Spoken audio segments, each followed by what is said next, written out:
if that holds strong, but pretty good. As our friend Larry David would say, pretty good. Pretty good. Did I ever tell you my story? My Larry David story? No.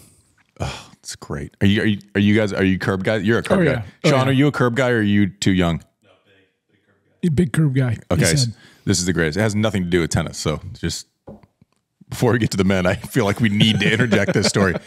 A lot of the golf episodes in Curbed take place at his the place he belongs. He kind of takes the content from his day-to-day life. So I was at that club in Los Angeles about to tee off one time, and someone introduced us before we got on the first tee. And I was like, this is the coolest thing ever. I'm a massive Curb Your Enthusiast. Like, I think Curbed is my favorite show.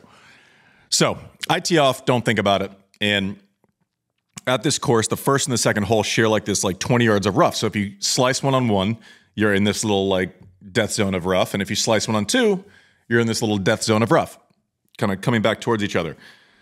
So I slice one on two, and sure enough, like, you see Larry David pulling up in his cart, and he's looking for his ball in the same general, like, 50-yard area.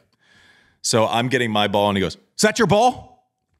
And I said, "Yes, Larry, this is my ball." He goes, "Don't hit that ball." And I'm like, oh, I'm in a Curbed episode right now. This is amazing. And I had a friend who was like, I knew he was like a fan because he was freaking out that Larry David was on the first tee.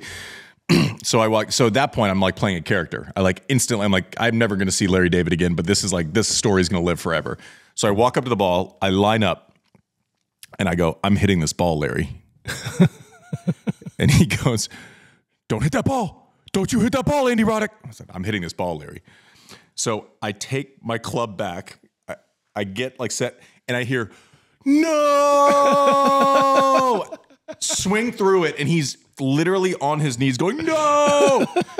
And then in true Curbed fashion, he walks 6 feet away and finds his ball. Greatest moment of my life.